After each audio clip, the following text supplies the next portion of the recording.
The Citroen e-C4X is a cross between the e-C4 and a C5X, and indeed in the UK can only be found as a fully electric vehicle. In other markets you'll find it with different powertrains. Now in the UK, and at the time of filming, it starts from £32,000 and extends up to £35,500 without including options. Now in this video, we're comparing it to some of its rivals and also its siblings, and to see if it's actually worth its price tag. So let's kick things off and talk about its electric range. And here, very much like its smaller sibling, the e-C4X houses a 50 kilowatt hour battery pack, and the manufacturer claims that you'll get 222 miles on the WLTP test cycle. Now from our own mixed driving test, we netted 180 to 200 miles, which isn't too far off the manufacturer's claim and isn't too shabby, and ironically is actually quite similar to what its sibling does offer. However, if you look at some of its competitors, such as let's say the MG4 EV long range or the MG ZS EV long range, or for example the VW ID4 or Skoda Enyaq iV, these vehicles do hit north of 230 miles and therefore are worthwhile considerations if electric range is of course one of the top priorities when it comes to making your purchasing decision. Now aside from this, in order for you to be as efficient as possible and to recoup energy back into the battery pack, you'll want to initiate B mode, and this can be done by pressing a button that can be found towards the center console. Now right now I'm driving at 40 miles an hour, and if I were to just lift off the accelerator pedal while in B mode, you can see that the vehicle starts decelerating now at 30 miles an hour, and it will gradually go slower to roughly 6 to 7 miles an hour. So yes, B mode does decelerate the vehicle, and pretty rapidly, specifically when you're at faster speeds. However, it won't provide you that one pedal driving approach like some of the more premium all-electric vehicles out there on the market. Now of course, if you want to recoup energy at a much more rapid rate, you can plug it in, and here the CCS port supports up to 100 kilowatts of input, and therefore allows you to go from 0 to 80% in roughly half an hour. Now, if you do not have access to a DC rapid charger, and for example you're plugging it at a wall box, then here it will go from 0 to 100% using a 7 kilowatt wall box in roughly 7.5 hours. Now you can bring this time down to roughly 5 hours if you opt for the £300 11 kilowatt onboard charger option. It's a shame that's not actually integrated as standard, but given the relatively low premium that Citroen are asking, we suspect that this will be a potential option for those people who are having access to three-phase power supply. Now if you do not have access to any of these and you just want to plug it in via a regular 3-pin socket, it will take you over 24 hours to go from 0 to 100%. So next up we get on to performance, and here the e-C4X has effectively the exact same powertrain as its smaller sibling, whereby it's got a front mounted motor which combined with its battery pack dispatches 100 kilowatts of power, and that equates to 136 horsepower. Now this gives you 260 newton meters of readily available torque. Now we had it tested using RaceLogic's VBox Sport at 9.6 seconds, which will certainly suffice for a lot of individuals, although isn't exactly as nippy as some of the alternatives that you can find out there on the market. Thankfully, there's not much front wheel spin or indeed torque steer to worry about as a result of its slightly lower power output. Now, as for top speed, it is capped at 93 miles an hour, which should certainly suffice for a lot of consumers, but of course will be of potential disappointment for those who live near unrestricted roads. Now, while performance will be important to certain individuals, we don't suspect it'll be top priority, but rather the overall driving comfort. In this respect, the Citroen e-C4X, very much like its sibling the e-C4, is pretty much unrivaled, and that's thanks to the advanced comfort suspension system, or more specifically the progressive hydraulic cushions that are integrated as standard across all trim levels. Here it soaks up all the anomalies, speed bumps and potholes, and better still is adaptive, whereby in the sport mode preset it'll become a little bit stiffer, whereby if you go on the normal or eco presets, it'll become a lot softer and therefore make it a fantastic, pleasurable driving experience. Now equally on top of that, the cabin noise is kept down to a minimum thanks to the high-level acoustic insulation pack that comes integrated as standard again across all trim levels, therefore giving you a serene driving experience, and one that will certainly be appreciated for those looking at the e-C4X. Speaking about the cabin experience, we get onto its interior design, and here we've got no inherent complaints. Citroen have opted for more more practical look, and in this respect will certainly be appreciated by a lot of consumers. Now, the choice of materials aren't exactly premium and therefore won't compete with more expensive alternatives out there on the market, but will certainly suffice for a lot of people looking at a vehicle within this price point, and in this respect does certainly stand out in comparison to some of its key rivals. So moving on, we get on to the use of technology, and here you've got a 10-inch infotainment system that's planted at the center of the dashboard. It is a little bit convoluted in terms of its menu system, but nonetheless does provide you all the right information that you need, and better still integrates Android Auto and Apple CarPlay, both in terms of a wired and wireless format. As for the 5.5-inch instrument cluster, it is a little bit simplistic and can't really be customized to the nth degree, but given that you're going to be only checking your speed or, for example, the safety system that's in operation, it will certainly suffice.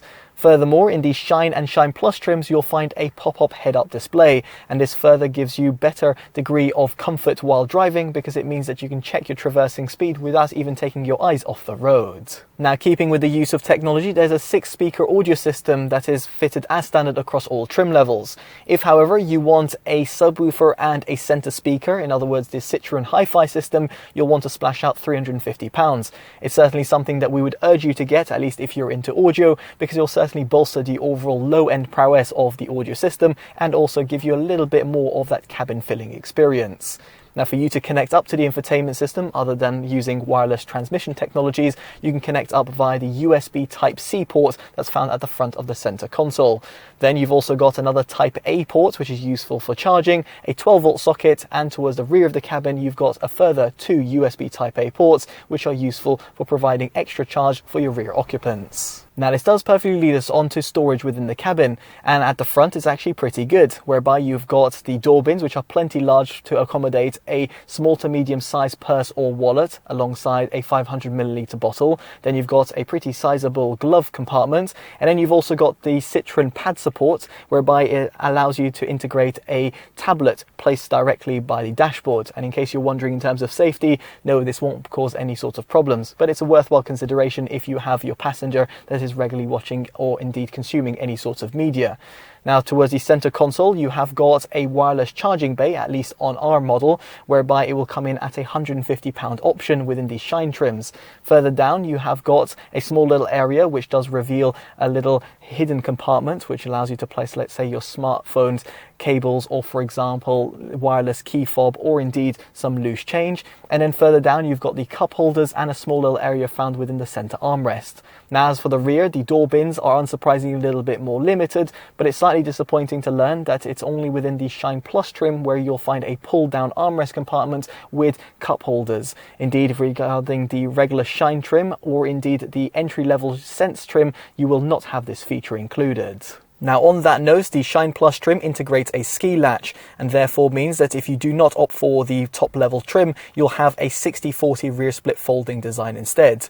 Now, in terms of capacity, you've got 510 litres, and if you were to drop down the seats, this extends up to 1,360 litres. And note that is up from 380 and 1,250 litres respectively from the e-C4. Now, you'll also notice that there is a pretty sizable underfloor compartment storage, which is very handy for taking your charging cables. And no, there isn't a front storage space, in other words, a compartment found at the front of the vehicle. Now, it is worth considering, however, that the e-C4X does not have an electric tailgate and rather only has manual operations. Equally, in comparison to its smaller sibling, the e-C4 does not have a hatchback design, and therefore meaning its narrow entry might make it a little less practical in comparison to some of the alternatives out there on the market, including its smaller sibling. Now, aside from transporting goods, what about when it comes to the overall seating comfort? Well, here it's actually pretty impressive. Very much like its siblings, the e-C4X integrates high-density foam material within all the main seats, and as a result means it's actually really cushiony soft, and therefore is really pleasurable when it comes to longer commutes, or indeed if you're going on a little shorter school run. Now, on that note over here, the rear seats are a little bit more reclined in comparison to the regular e-C4, and therefore means that your rear occupants will be left a little bit more comfortable. Equally, Legroom has been improved a little bit, providing a little bit of extra space for those people who are, let's say, a little bit taller. For example, myself, where I sit at just under 6 foot, I had no inherent complaints in terms of legroom, although it's a shame, however, to see a transmission tunnel still present. Now, as for the front of the cabin, the seats are manually adjustable only. If, however, you want electric controls with a massage function, you'll have to go for one of the Shine trims and add an £800 option. Now, as for the steering wheel, it comes heated as standard in all the Shine trims. As for the front seats, they become heated only in the top spec level Shine Plus trim.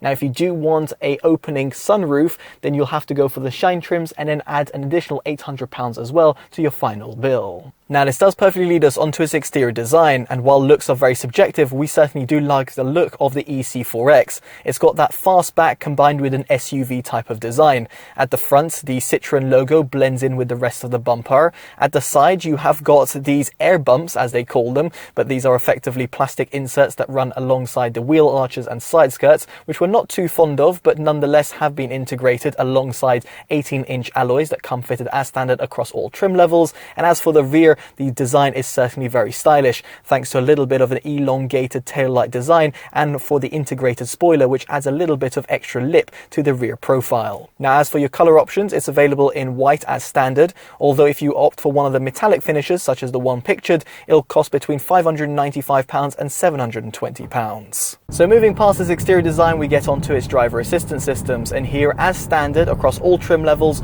you'll find cruise control with speed limiter, lane assist and lane departure warning, and also the likes of front collision monitoring system with emergency brake assist, all of which are certainly appreciated.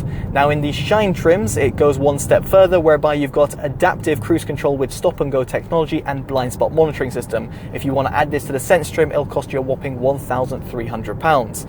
Now, in terms of the Shine Plus trim, it does add to all of this, whereby it integrates highway driver assist, and that effectively gives you steering support when you're on the motorway. You can add this again to the regular Shine trim for roughly £300 to £400. Now, when it comes to the driver assistance systems, the lane assist function gets enabled each time you step inside the car, which can be quite cumbersome, specifically if you live around country roads. Thankfully, however, Citroen have thought about this, and you can effectively disable it by enabling a shortcut. You just simply press a physical button that's found towards the dashboard, and then it will take you towards your shortcuts, whereby you potentially would have saved lane assist. And in this respect, you can simply toggle it on and off. Very good little handy inclusion, and something that some of the rival manufacturers do not offer. So kudos to Citroen in this department. Now, when it comes to the visibility and parking and maneuverability, well, it's actually quite a breeze. Despite the vehicle being elongated in comparison to the likes of the regular e-C4, the X model is actually very easy because it's got a turning circle of just 10.9 meters. Equally over here, you've got rear parking sensors that come integrated as standard, although we do find it quite cheeky that if you do want a reversing camera, you'll have to spend £180 on the Sense trim. Thankfully, the Shine trims integrate area view with a reversing camera and also side and front parking sensors that go alongside the rear sensors, which therefore makes it a little bit less cumbersome when it comes to doing complex maneuvers in pretty tight spaces. So with all that in mind, it brings us onto our verdict, and quite frankly, the e-C4X delivers on terms of its promise. It's effectively a larger variant of the e-C4, and in this respect, we could definitely see ourselves recommending it. Of course, do bear in mind what we've mentioned throughout this video, whereby, for example, if electric range is very much important to you, you might want to consider some of the alternatives out there. Now, we'd be curious to know which model you would pick between the two Citroen vehicles, and equally if you'd pick them over some of the rival alternatives. Do let us know down in the comment section below. Now, if you've liked this independent detailed review and want to see more from the channel and myself, definitely do consider dropping a like, subscribing and hitting that bell notification, all of which would be greatly appreciated. As such, I've been Chris from TotallyEV, and I'll hopefully see you in the next one. Take care of yourselves, and goodbye.